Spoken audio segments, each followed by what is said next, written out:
Hello students. So अभी हम revision start करेंगे प्रॉफिट प्रायर टू इनकॉर्पोरेशन। ये यूनिट 2 है, इसका रिवीजन स्टार्ट करेंगे। देखो, first of all before recording this मैं आपको पर्पस बताता हूँ। The purpose of recording is just to make you revise.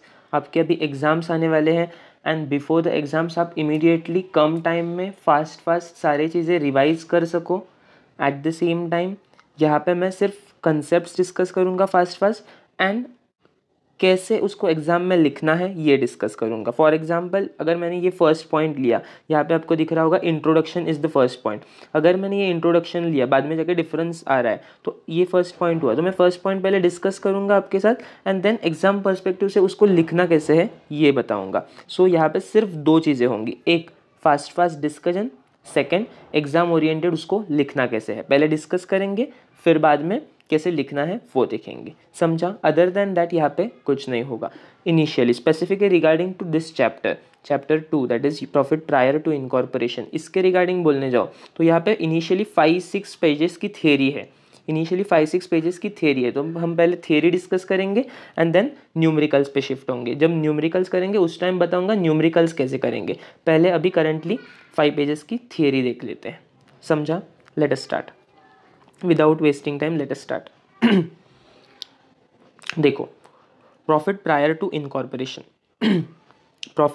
Incorporation. देखो यहाँ पे फर्स्ट बोला है introduction to the process of incorporation. यहाँ पे बोला ज़रूर है introduction to the process of incorporation, but यहाँ पे इनकॉर्पोरेशन के प्रोसेस के रिगार्डिंग कुछ ज़्यादा नहीं बताया।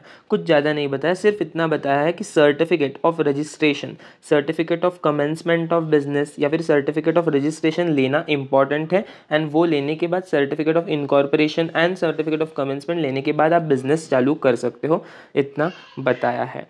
Rather than this, I should say कि this is not introduction to the process of incorporation but is introduction to the chapter of profit prior to incorporation, because उन्होंने इस पूरे पैराग्राफ में उन्होंने उसी की बात की है कि बैकग्राउंड बताया है कि प्रोसेस ऑफ इनकॉर्पोरेशन नहीं, प्रॉफिट और लॉस प्रायर टू इनकॉर्पोरेशन, इस चैप्टर का बैकग्राउंड बताया। क्या बताया है कि बेसिकली अ रनिंग बिजनेस, यहाँ पे देखो, a running business is taken over by some company. Let's take an example. एक कंपनी बाद में जाके इनकॉर्पोरेट हुई बट उसने वो business acquire let's say from back dated किया।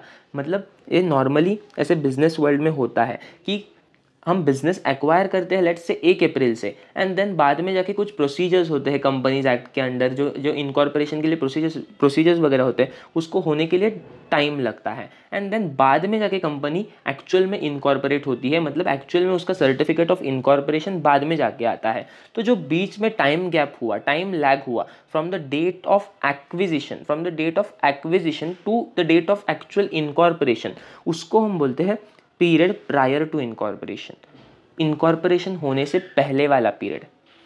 एंड इस चैप्टर में हमें उसी की बात करनी है, उसी पीरियड की बात करनी है। समझा? तो यहाँ पे वही दिया है, यहाँ पे पूरे इसमें इंट्रोडक्शन वही दिया है। देखो, हम एक बार देखते हैं। देखो, यहाँ पे बोला है when an operational concern is acquired then profit और loss from such business occurring at the time of purchase to the time of incorporation is known as profit और लॉस प्रायर टू इनकॉर्पोरेशन। तो ये definition हो गई। What is meant by profit और loss prior to incorporation, ऐसा question आया तो it is basically nothing, it is but the profit और loss which has been awkward from the date of acquisition मतलब बिजनेस जिस दिन एक्वायर किया उस दिन से लेके till the date of incorporation होने तक। समझा आपको? लेट्स से 1 अप्रैल को बिजनेस एक्वायर हुआ एंड सेकेंड बाद में लेट्स से 1 अगस्त को कंपनी इनकॉर्पोरेट हुई। तो अप्रैल, मई, जून, जुलाई, 4 months would be pre incorporation period and अगस्त से लेके that is date of incorporation से लेके date of closure of books मतलब कब जाके बुक्स क्लोज होंगे। लेट्स से 31 मार्च को हो रहा है, तो 1 अगस्त से लेके 31 मार्च तक का पीरियड भी पोस्ट इनकॉर्पोरेशन पीरियड। समझा आपको? तो यही लिखना है। अगर इन केस एग्जाम में आया तो क्या लिखोगे आप? यही लिखोगे कि basically whenever an operational concern is acquired, मतलब कोई भी business is taken over by a company, then the profit और loss which is occurred from the date of acquisition to the date of incorporation is known as profit prior to incorporation. and from the date of incorporation to the date of closure of accounts is known as profit post incorporation. Profit post incorporation. तो ये हो गया आपका background, ये हो गया आपका background. कहीं भी क्वेश्चन इसके रिलेटेड आया तो आप ये बैकग्राउंड कहीं पे भी लिख सकते हो, समझा? ये हो गया एग्जाम ओरिएंटेड। आगे आगे यहाँ पे from legal point of view, legal point of view से कुछ बातें की गई है। For example they will say कि जो प्रॉफिट प्रायर टू इनकॉर्पोरेशन होता है, प्रॉफिट प्रायर टू इनकॉर्पोरेशन होता है, उसको हम कैपिटल प्रॉफिट मानते हैं, उसको हम कैपिटल प्रॉफिट मानते हैं। And once it is treated as capital profit, हम उसको कुछ पर्पज़ के लिए यूज़ नहीं कर सकते। लेट्स से डिविडेंड डिस्ट्रीब्यूशन के लिए हम उसको यूज़ नहीं कर सकते। लेट्स अजून और एक टेक एन एग्जाम्पल कि it will not form part of PNL, मतलब वो प्रॉफिट पीएनएल में नहीं जाएगा, वो जाएगा रिजर्व में, कैपिटल रिजर्व में जाएगा। सो ऐसे कुछ बातें की गई है कि the profit earn before incorporation is known as capital profit, it can not be use for distribution of dividends. Then profit जो बाद में हुआ वो अपोजिट, ये कैपिटल हुआ, तो जो बाद में हुआ that is post incorporation period वाला profit will be treated as revenue profit. समझा? ये सारी बात की गई। तो सर अभी एग्जाम ओरिएंटेड बताओ। एग्जाम ओरिएंटेड क्या? एग्जाम ओरिएंटेड बता दिया। अगर introduction to the process of incorporation of company या फिर इस चैप्टर में से कोई भी थ्योरी आई and you need to give a background about this, then you can start from here. आप यहाँ से स्टार्ट कर सकते हो ये वाला पार्ट कि ऑपरेशनल कंसर्न को एक्वायर किया तो कुछ इनकॉर्पोरेशन होने के पहले वाला प्रॉफिट, इसको बोलते हैं प्री इनकॉर्पोरेशन प्रॉफिट, बाद वाला बोलते हैं पोस्ट इनकॉर्पोरेशन प्रॉफिट, एंड ये सब आप बता सकते हो। देन दोनों के इम्प्लीकेशंस कैसे कैसे डिफरेंट है। Let's say from legal point of view क्या बोलते हैं, like from legal point of view आप बोल सकते हो, एक को बोलते हैं कैपिटल प्रॉफिट, दूसरे को बोलते हैं revenue profit. Capital profit can not be use for dividends, for it does not form part of PNL. ये सारी चीज़ें आप लिख सकते हो। फाइन, आई होप आपको ये रिवाइज हुआ है, आई होप आपको ये रिवाइज हुआ है। Let's move ahead. अभी देखते हैं second point, difference between incorporation and commencement. Difference between incorporation and commencement of the company. देखो 4 पॉइंट्स दिए हैं, ज़्यादा डिटेल में नहीं जाएंगे, एग्जाम ओरिएंटेड करेंगे। आपको पता है कि क्या है, what is difference between incorporation and commencement. देखो इनकॉर्पोरेशन इज बेसिकली जब कंपनी लीगल एग्जिस्टेंस में आती है, जब कंपनी को एक्चुअल लीगल आइडेंटिटी मिलती है, right. Actual date of incorporation कौन सी मानी जाती है? जिस दिन कंपनीज एक्ट में उसका रजिस्ट्रेशन होगा, रजिस्ट्रार उसके बुक्स में एंट्री करवा के लेगा, कंपनी का नाम नोट डाउन करेगा, उस दिन हम मानेंगे। And date obviously and certificate of incorporation issue करेगा कि from this date your company came into existence, तो उस दिन को हम मानेंगे डेट ऑफ इनकॉर्पोरेशन। एक्चुअल में सारे कॉन्ट्रैक्ट्स इस दिन से वैलिड होंगे, eight the same time commencement क्या रहता है? Actual commencement of the business. Incorporate तो हो गई company, but does that mean immediately incorporate होने के बाद बिजनेस चालू किया? नो, ऐसा नहीं होता।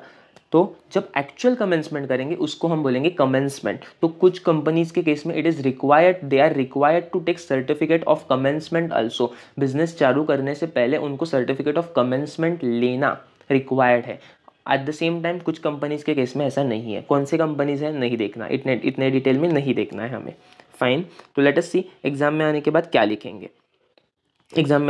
लिखेंगे। देखो फर्स्ट पॉइंट इनकॉर्पोरेशन के रिगार्डिंग देखते हैं। It is a formal process of obtaining charter मतलब order, basically order from the registrar से ऑर्डर आएगा कि कंपनी इनकॉर्पोरेट हो गई। तो यही लिखना है कि basically it is a formal process.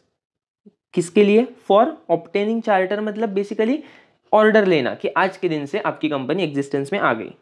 तो that's it. Eight the same time commencement क्या है? तो commencement is process of actual starting the business. ये एक्चुअल इस दिन से बिजनेस स्टार्ट होता है, समझा?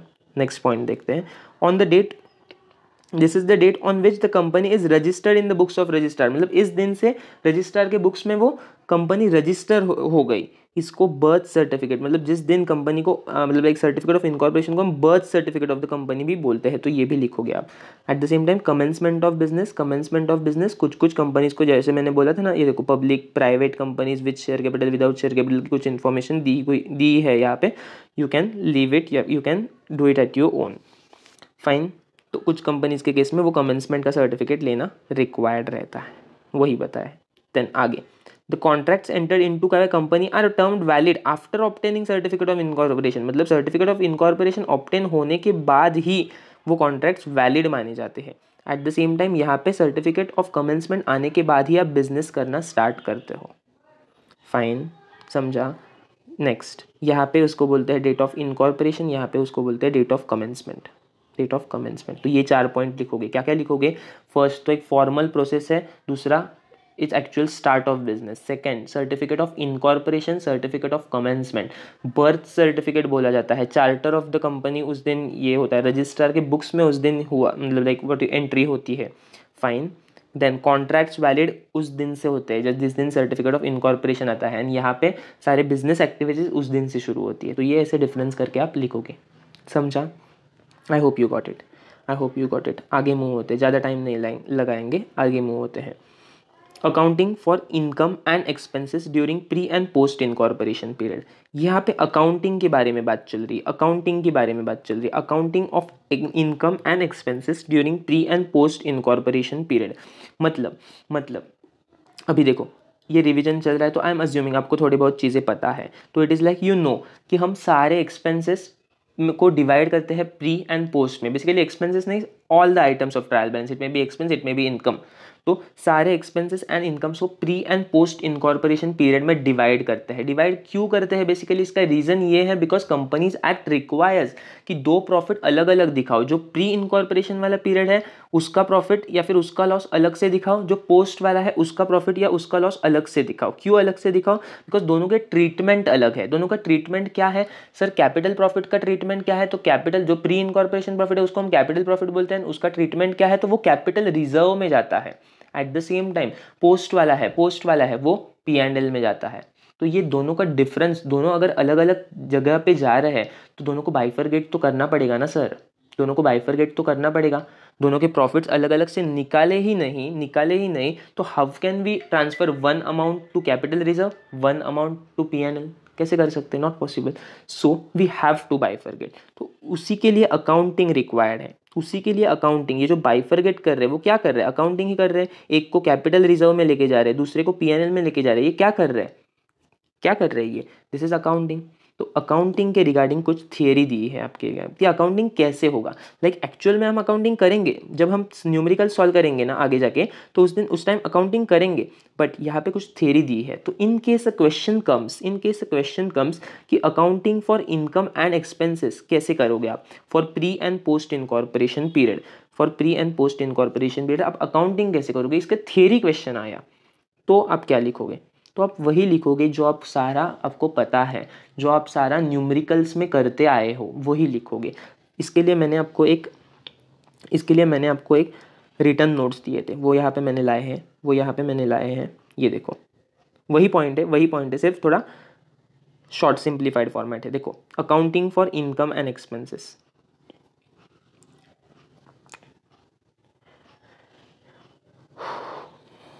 ये देखो accounting for income and expenses during pre and post incorporation period. तो देखो दो, लाइक आपके टेक्स्ट बुक में 3 टोटल दिए हैं। प्री इनकॉर्पोरेशन, उसमें pre incorporation profit, pre incorporation loss, and then post incorporation में डिफरेंस नहीं है, प्रॉफिट और लॉस दोनों में डिफरेंस नहीं है, उन्होंने एक ही पॉइंट दिया है। नो डाउट आप 2 पॉइंट भी कर सकते हो, कोई बात नहीं, बट बेसिकली आपको कौन कौन से पॉइंट लिखने हैं समझा? आपको लिखने हैं प्री इनकॉर्पोरेशन के 2 पॉइंट, दैट इज प्रॉफिट और लॉस, पोस्ट इनकॉर्पोरेशन के 2 पॉइंट, प्रॉफिट और लॉस। समझा? आगे देखते हैं। अभी उसमें लिखना क्या है? जो आपको जनरल अंडरस्टैंडिंग इतनी देर जो डिस्कस कर रहे थे वही लिखना है। अकाउंटिंग बोले, अकाउंटिंग के पर्सपेक्टिव से लिखना है कि प्री इनकॉर्पोरेशन का प्रॉफिट क्या बोलते हैं? उसको कैपिटल प्रॉफिट बोलते हैं, पता है आपको? Then it should not form part of P&L। Perfect, ये भी पता है आपको कि it shall not form part of P&L। वो P&L में नहीं जाता, फिर कहाँ पे जाता है? कैपिटल रिजर्व में। तो it shall be credited to capital reserve, वो लिखना है।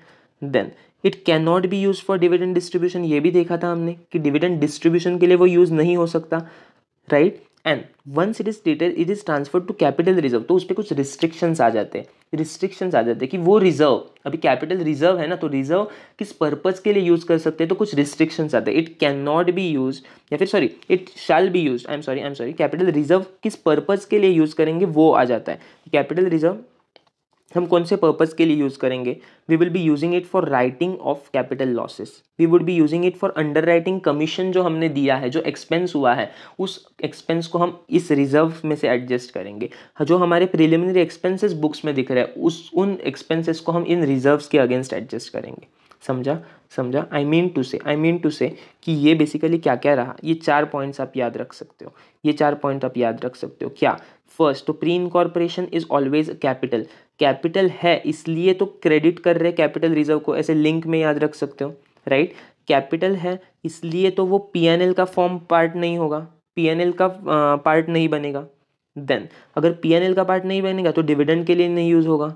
एंड देन कैपिटल रिजर्व में डाला है तो क्या कहाँ कहाँ पे यूज़ होगा? यहाँ पे यूज़ होगा for writing off capital losses, for writing of under writing commission, for writing of preliminary expenses, for writing of discount on issue of debenture. ये जो सारे खर्चे हैं बेसिकली इधर फिक्टिशियस एसेट्स, कभी कभार इसको फिक्टिशियस एसेट भी बोलते हैं। तो ये सारे एक्सपेंसेस को राइट ऑफ करने के लिए हम कैपिटल रिजर्व का यूज़ कर सकते हैं। तो ये सारे लिखोगे आप, ये सारी चीज़ें लिखोगे जब आपको अकाउंटिंग पूछी जाएगी। समझा?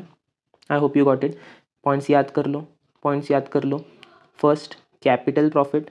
सेकंड, पीएनएल में नहीं जाएगा। थर्ड, पीएनएल में नहीं जाएगा तो डिविडेंड नहीं बच सकता उसमें से। देन कैपिटल है तो इसलिए कैपिटल रिजर्व को क्रेडिट होगा, एंड कैपिटल रिजर्व को क्रेडिट होगा तो कैपिटल रिजर्व कहाँ कहाँ यूज़ होगा। समझा? समझा? सेम अपोजिट लॉस के केसेस में आ जाएगा, सेम उसका अपोजिट लॉस के केसेस में आ जाएगा। लेट्स सी लॉसेस के केस में क्या क्या है। देखो, लॉस के केस में it is known as capital loss, obviously does not form part of PNL, PNL में क्यों जाएगा ना, कैपिटल है तो पीएनएल में क्यों जाएगा, right? Then such losses are debited to, किसको डेबिट होगा? यहाँ पे क्रेडिटेड टू कैपिटल रिजर्व हुआ करता था, यहाँ पे डेबिट होगा losses prior to incorporation account, losses prior to incorporation account उसको डेबिट होगा। Then such loss can be considered to be goodwill, इसको कभी कभार गुडविल भी माना जाता है, एंड डेबिट करते हैं गुडविल को। And such loss be treated as deferred revenue expenditure, मतलब डेफर्ड रेवेन्यू एक्सपेंडिचर मतलब इनके जैसा उनको उसको ट्रीट करो। Even though there are expense, उसको बैलेंस शीट में दिखाओ, डेफर करते जाओ। समझा? I hope you got it. इसके अपोजिट लिखने का, यहाँ पे कैपिटल लिखा प्रॉफिट तो यहाँ पे कैपिटल लॉस लिखा। Does not form part of PNL तो ये भी फॉर्म पार्ट ऑफ पीएनएल नहीं होगा, बिकॉज ये भी तो कैपिटल है। समझा? I hope you are getting it. यहाँ पे कैपिटल रिजर्व लिखा, सिमिलरली यहाँ पे प्रॉफिट प्रायर टू इनकॉर्पोरेशन वाला अकाउंट लिख दिया। I hope you are getting it. समझा? तो ये हो गया आपका फर्स्ट पॉइंट, ये हो गया आपका फर्स्ट पॉइंट। अकाउंटिंग में फर्स्ट पॉइंट प्री का कर दिया आपने, प्री का अकाउंटिंग आपने उनको बता दिया अगर क्वेश्चन पूछा तो आगे जाके पोस्ट का प्रॉफिट क्या करोगे? पोस्ट का प्रॉफिट क्या नहीं, नॉर्मल प्रॉफिट रहता है। पोस्ट का प्रॉफिट बोले तो नेट प्रॉफिट रहता है। कहाँ पे जाता है? रेवेन्यू इन नेचर होता है, पी में जाता है and can be use for dividend. Yes, why not, it can be use for dividend. क्या वो कैपिटल है? नहीं है, कैपिटल नहीं है तो it can be use for dividend. तो सारे पॉइंट जो प्री में थे वही उल्टे करके पोस्ट में डालने के, वहाँ पे it was capital in nature, यहाँ पे it is revenue in nature. वहाँ पे it was not going to PNL, यहाँ पे it is going to PNL. समझ में आ रहा है? I hope you are getting it. तो ये हो गया आपका third point, accounting for income and expenses during pre and post incorporation. समझा? टेक्स्ट बुक में जाते हैं, अपना बेस बुक जो अपना बेस है वहाँ पे जाते हैं। यहाँ पे देखो, ये अपना अकाउंटिंग वाला ये पार्ट हो गया। देखो यहाँ पे फिर से एक बार क्रॉस टैली कर लेते हैं। देखो उन्होंने, देखो first profit prior to incorporation बताया, then losses occurring prior to incorporation, पहले प्रॉफिट बताया फिर लॉसेस बताए, राइट? देन लॉसेस बताए, प्रॉफिट बताया, देन यहाँ पे प्रॉफिट में भी देखो does not form portion of PNL बताया, पेइंग डिविडेंड्स के लिए नहीं यूज़ हो सकता, कैपिटल रिजर्व में जाता है, वही सारी चीज़ें, under writing commission, preliminary expenses, वही सारी चीज़ें हैं। मैंने यहीं से लिया है, मैंने यहीं से रेफरेंस लिया है। Fine. Then third point, post incorporation profit और लॉस। देखो वही पॉइंट से पहले प्री इनकॉर्पोरेशन के 2 पॉइंट्स हुए, ये प्री इनकॉर्पोरेशन का हो गया, प्रायर टू इनकॉर्पोरेशन अभी पोस्ट की बात करेंगे, अभी ये पोस्ट की बात करेंगे, उसमें प्रॉफिट भी है लॉस भी है, दोनों भी एक साथ एक ही पॉइंट में डाल दिए हैं। समझा? यहाँ पे प्रॉफिट में क्या बताया है? नेट प्रॉफिट बोलते हैं इसको, नॉर्मल ट्रेडिंग प्रॉफिट होता है, रेवेन्यू इन नेचर, यहाँ पे लिखा है देखो रेवेन्यू इन नेचर, ये वाला रेवेन्यू इन नेचर होता है। फाइन, आई होप आपको समझा। नेक्स्ट पॉइंट एक हाफ एन आवर में पूरी थ्योरी कर डालेंगे, एक हाफ एन आवर में पूरी थ्योरी कर डालेंगे। अभी next point is methods of computing profit prior to incorporation. Methods of computing profit prior to incorporation देखो, तो इट इज़ लाइक दो मेथड्स है, मैंने आपको ये क्लास में बताया था कि दो मेथड्स है different of computing profit prior to incorporation. एक तो मेथड है कि ये आप पूरा सेपरेटली डिफरेंट P&L स्टेटमेंट बनाओ, पूरा सेपरेटली डिफरेंट P&L स्टेटमेंट बनाओ। Let's take an example, let's take an example. For example देखो, ऐसा ऐसा हुआ, अगर मेरी कंपनी इनकॉर्पोरेट हुई मैंने बिजनेस एक्वायर किया 1 अप्रैल 2021 से, and let's say 1 October, that is 6 महीने बाद 1 अक्टूबर 2021 को मैंने कंपनी इनकॉर्पोरेट की। इनकॉर्पोरेट यहाँ पे की, एक्वायर यहाँ पे हुआ, एक्विजिशन यहाँ पे हुआ। तो दिस 6 मंथ्स का period is my pre incorporation period, and ये बाद में आने वाला 6 मंथ्स का पीरियड 31 मार्च तक इज पोस्ट इनकॉर्पोरेशन पीरियड। समझा? इतना समझा आपको? देन आगे हम लोग क्या देख रहे हैं, methods for computing profit prior to incorporation. तो फर्स्ट मेथड क्या है? फर्स्ट मेथड इज ये कि आप इसके लिए पहले 6 मंथ्स के लिए अलग P&L बनाओ, दूसरे 6 महीने के लिए अलग P&L बनाओ। Basically when I mean P&L, I mean to say financial statements. पहले 6 महीने के लिए अलग से फाइनेंशियल स्टेटमेंट्स बनाओ, दूसरे 6 महीने के लिए अलग से फाइनेंशियल स्टेटमेंट बनाओ। दोनों का प्रॉफिट अलग अलग आ जाएगा। दो फाइनेंशियल स्टेटमेंट्स बनेंगे ना, एक बनेगा 1 अप्रैल से लेके 1 अक्टूबर तक, दूसरा बनेगा 1 अक्टूबर से लेके 31 मार्च तक, राइट? तो दो अलग अलग P&L बनेंगे, अलग अलग प्रॉफिट्स आ जाएंगे, एंड दोनों को प्रॉफिट, यहाँ का जो प्रॉफिट आ जाएगा वो कैपिटल रिजर्व में डाल दो। क्यों? तो कैपिटल प्रॉफिट है, प्रॉफिट प्रायर टू इनकॉर्पोरेशन है, एंड यहाँ का आ जाएगा वो P&L में डाल दो। समझा? This is first method. Second method क्या है? सेकंड मेथड ये है कि अगर ये पूरा साल है, ये डेट ऑफ इनकॉर्पोरेशन है, DOI कर देता हूँ अभी, डेट ऑफ इनकॉर्पोरेशन, एंड ये डेट ऑफ एक्विजिशन है, और ये क्लोजिंग है, बुक्स के क्लोजिंग है। तो द सेकंड मेथड इज कि आप पूरे साल का P&L बनाओ, पूरे साल का P&L बनाओ, नॉट कि यहाँ तक ऐसे नहीं बनाने का, पूरे साल का एक ही P&L बनाओ। देन साल खत्म होने के बाद अभी पूरे P&L में पूरे साल का प्रॉफिट दिख रहा होगा, बट क्या हमें वो पूरे साल का profit at a time same एक ही कंसोलिडेटेड फिगर चाहिए क्या? नहीं, हमें तो दो अलग अलग फिगर चाहिए कि प्री का कितना है, पोस्ट का कितना है। क्यों चाहिए सर? बिकॉज दोनों का ट्रीटमेंट अलग है, एक को हमें कैपिटल रिजर्व में डालना पड़ता है, एक को हमें P&L में लेके जाना पड़ता है। तो दोनों को बाइफरगेट करना नाउ रिक्वायर्ड है। पहले केस में ऐसा नहीं था, पहले केस में ऑटोमेटिकली डिफरेंट प्रॉफिट्स आ रहे थे, ऑटोमेटिकली दोनों के प्रॉफिट अलग अलग दिख रहे थे। जो मुझे कैपिटल रिजर्व में डालना था वो यहाँ पे आ रहा था इस फाइनेंशियल स्टेटमेंट्स में, जो मुझे P&L में डालना था वो यहाँ पे आ रहा था, राइट? बट यहाँ पे ऐसा नहीं है, यहाँ पे मैंने पूरे साल का एक ही P&L बनाया है, तो एक ही प्रॉफिट आ रहा है। Now we have to bifurcate that. तो सेकंड मेथड इज ये कि पूरे साल का एक ही P&L बनाओ, एंड देन उसको बेसिस पे डिवाइड करो। उन सारे एक्सपेंसेस को हम बेसिस पे डिवाइड करते हैं। लेट्स से आपको पता होगा कि हम कुछ मतलब लाइक बहुत सारे एक्सपेंसेस है। लेट्स से ग्रॉस प्रॉफिट मैंने अगर लूँ तो ग्रॉस प्रॉफिट हम सेल्स बेसिस पे डिवाइड करते हैं।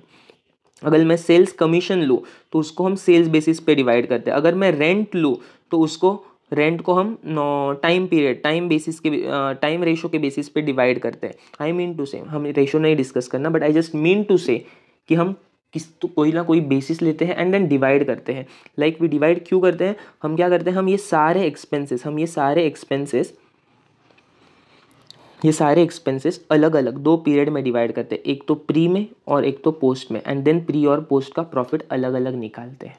तो this is the second method. So देखो फर्स्ट मेथड क्या था, फिर से कंपैरिजन करते हैं। ये देखो फर्स्ट मेथड वाज हम पूरे दो डिफरेंट मतलब pre incorporation period and post incorporation का पीरियड का फाइनेंशियल स्टेटमेंट्स अलग अलग बनाएंगे। Eight the same time second method क्या था, अलग अलग नहीं बनाएंगे सर, एक ही फाइनेंशियल स्टेटमेंट बनाएंगे, एंड वो बनाने के बाद हम उसको बाइफरगेट करेंगे। देन हम उसको प्री एंड पोस्ट में बाइफरगेट करेंगे। आई होप आपको समझा। तो सर एग्जाम में क्या लिखना है? अभी एग्जाम में क्या लिखना है, लेट्स सी वहाँ पे जाते हैं, हमारे टेक्स्ट बुक में जाते हैं मेन।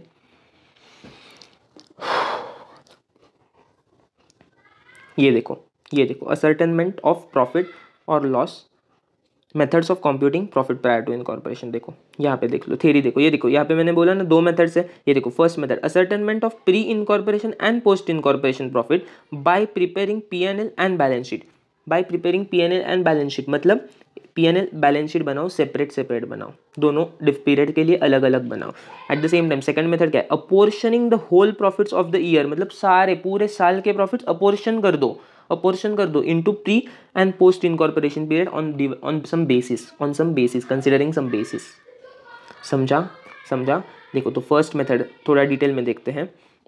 इस मेथड में क्या होता है, the method calls for preparation of detach मतलब डिफरेंट, अलग अलग profit and loss for pre incorporation period and post incorporation period, दोनों इसमें अलग अलग P&L बनाएंगे। 1 अप्रैल से लेके 1 अक्टूबर तक अलग बनाएंगे, देन 1 अक्टूबर से लेके 31 मार्च तक अलग बनाएंगे। समझा? अलग अलग P&L बनाएंगे, अलग अलग प्रॉफिट निकालेंगे।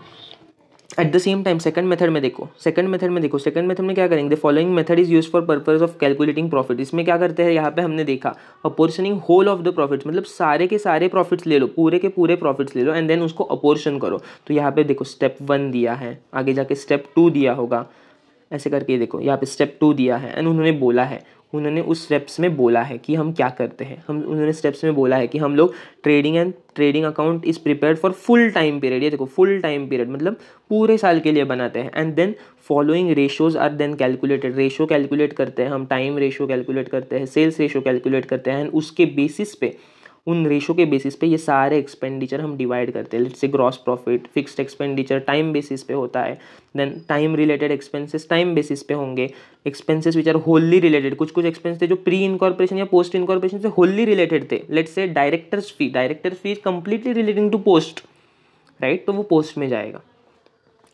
जाएगा, ऐसा पूरा यहाँ पे दिया है, वो देखेंगे एक एक देखेंगे। But I just mean to say कि देखो क्या है, फर्स्ट मेथड इज अलग अलग P&L बनाओ, ये वाला। Eight the same time second method is एक ही P&L बनाओ एंड उसको बाइफरकेट करो। तो आप एग्जाम में क्या लिखोगे, यही लिखोगे जितना हमने डिस्कस किया वो लिखोगे कि first method calls for preparation of different P&L account, different financial statement for pre incorporation and post incorporation period. समझा?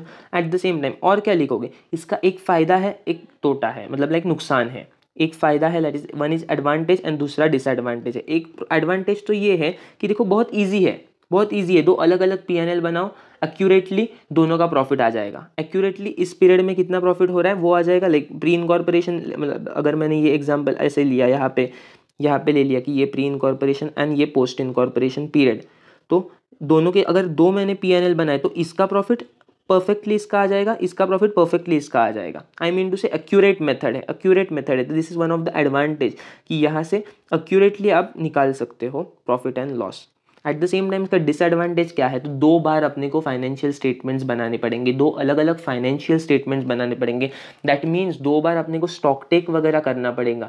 जो क्लोजिंग के एक्टिविटीज होते हैं, लाइक एक बार बनाएंगे, बुक्स क्लोज होंगे, देन उसको उसके ऊपर से फाइनेंशियल्स बनाएंगे, स्टॉक टेक वगैरह होगा, देन आगे जाने के बाद फिर से वही प्रोसेस होगा। तो 2 बार चीज़ें डबल करनी पड़ेंगी। आई मीन टू से इसमें कंप्लायंसेस ज़्यादा इन्वॉल्व है। This is one of the disadvantage कि it is costlier, stock take वगैरह करना पड़ता है। एंड जिस दिन स्टॉक टेक होता है ना, उस दिन सारे एक्टिविटीज, लेट से फैक्ट्री वगैरह में अगर कोई मैन्युफैक्चरिंग कंसर्न है तो सारे एक्टिविटीज़ बंद करवाने पड़ते हैं एक दिन के लिए, या फिर बेसिकली जितने दिन स्टॉक टेक चलेगा उतने दिन के लिए, तो उतना बिजनेस का लॉस है। सो वन इज एडवांटेज, तो आप इसमें ये लिखोगे कि फर्स्ट तो different P&L and different financials basically बनाने पड़ते हैं। At the same time the method is not economy, this is an disadvantage. क्यों इकोनॉमी नहीं है? Because it requires business operation to be deferred for couple of days. Deferred मतलब थोड़े दिन रुकने के बाद वो चालू करना पड़ता है for the purpose of stock take. ये देखो यहाँ पे बताया है, समझा? एट द सेम टाइम इसका एडवांटेज क्या है कि ये ईजी है, दोनों का प्रॉफिट एक्यूरेटली हम निकाल सकते हैं। At the same time second method में यही लिखोगे आप कि हम पूरे साल का एक P&L एंड फाइनेंशियल्स बनाते हैं। Basically we prepare financials for whole of the year and then we apportion the profit and expenses in the period prior to incorporation and post incorporation on some basis. And बाद में जाके लिखोगे आप कि we calculate the following ratios. वो basis के लिए हम फॉलोइंग रेशियोज कंप्यूट करते हैं। The first is time ratio, second is sales ratio. ऐसे कोई नहीं सिर्फ इतने ही रेशियो कंप्यूट करते हैं, और भी रेशियो कंप्यूट कर सकते हैं, बट बेसिक ये 2 लिखोगे, time ratio, sales ratio. Then आगे जाके ये लिखोगे कि वंस रेशो कंप्यूट हुए तो स्टेप 2 आगे जाके रेशो के बाद हम क्या करते हैं, हम लोग एक्सपेंसेस एंड इनकम्स को डिवाइड करते हैं। लेट्स से ग्रॉस प्रॉफिट कौन से बेसिस पे डिवाइड होता है, सेल्स रेशो। फिक्स्ड एक्सपेंडिचर कौन से बेसिस पे डिवाइड होता है, time basis. Sales related expenses तो कौन से, सेल्स रिलेटेड है ना, तो सेल्स बेसिस पे डिवाइड होगा। Then time related expenses, time से रिलेटेड है तो टाइम रेशो के बेसिस पे डिवाइड होगा। And then there are certain expenses which are completely related to pre and completely related to post, तो वो हम उस कॉलम में डालते हैं, उस कॉलम में डालते हैं। आई होप आपको समझा है, आई होप आपको समझा है। Then comes the fifth point and the last page. यहाँ पे बेसिस दिए हैं, basis of allocation and apportionment of income and expenses for pre and post incorporation. ये देखो मतलब कौन से बेसिस पे आप डिवाइड करोगे। अभी सर यहाँ पे दो मेथड्स देखिए, हमने दो मेथड्स देखे, तो क्या हमें क्वेश्चन में दो मेथड्स से सॉल्व करना आ जाएगा, क्या हमें क्वेश्चन में दोनों मेथड से सॉल्व करना आ जाएगा? नो सर, इस मेथड से आपको सॉल्व करने के लिए नहीं आएगा, because different P&L and different balance sheet अगर उन्होंने ही बना के दिए है तो उसमें आपको क्या प्री एंड पोस्ट निकालना है, उन्होंने ही निकाल के दिया होगा। प्रॉफिट उस इस मेथड की यही तो खासियत है कि प्रॉफिट और loss prior to incorporation and post incorporation automatically different आता है, बिकॉज दो डिफरेंट P&L है, राइट। तो क्या ये मेथड आएगा न्यूमेरिकल्स के लिए? ऑब्वियसली नहीं, बिकॉज ये टेक्स्ट बुक में भी नहीं है इसके ऊपर न्यूमेरिकल्स, राइट। देन तो इस मेथड के ऊपर हमें सारे न्यूमेरिकल्स है कि पूरे साल का P&L दिया होगा and now you have to apportion the P&L, basically P&L से आइटम्स जो है उनको अपोर्शन करना है in pre and post incorporation period, समझा। तो वो अपोर्शन करने के लिए आपको कुछ बेसिस लगेंगे और वही बेसिस यहाँ पे दिए हैं, और वही बेसिस यहाँ पे दिए। ग्रॉस प्रॉफिट कौन से बेसिस पे डिवाइड करोगे वो यहाँ पे बताया है। Cost of goods sold, fixed expenses like salary, postage, stationery, miscellaneous expenses, establishment expenses, then variable expenses, salesman, advertisement, ये सारे एक्सपेंसेस की पूरी लिस्ट दी है।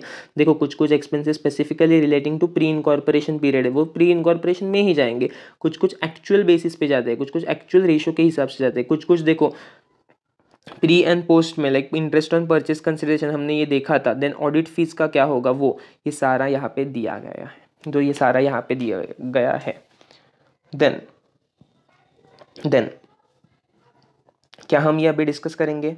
नहीं, अभी हम ये डिस्कस नहीं करेंगे, बिकॉज ये जब हम न्यूमेरिकल सॉल्व करेंगे तब ये सारा हमारा रिवाइज हो जाएगा ऑटोमेटिकली। बेसिस जो सारे हैं इंपॉर्टेंट वो न्यूमेरिकल्स में जितने भी कवर्ड है उतने हो जाएंगे। एंड वंस न्यूमेरिकल्स होने के बाद मैं एक बार जिनको सिर्फ बेसिस देखने हैं सर, हम न्यूमेरिकल्स हमारे खुद से सॉल्व करेंगे, आप सिर्फ बेसिस बता दो, तो they can directly skip to the end of the video. जहाँ पे न्यूमेरिकल वाला वीडियो होगा ना उसके एंड पे स्किप कर सकते हो, वहाँ पे ये सारे हम एक बार रिवाइज करेंगे बेसिस फटक से, समझा।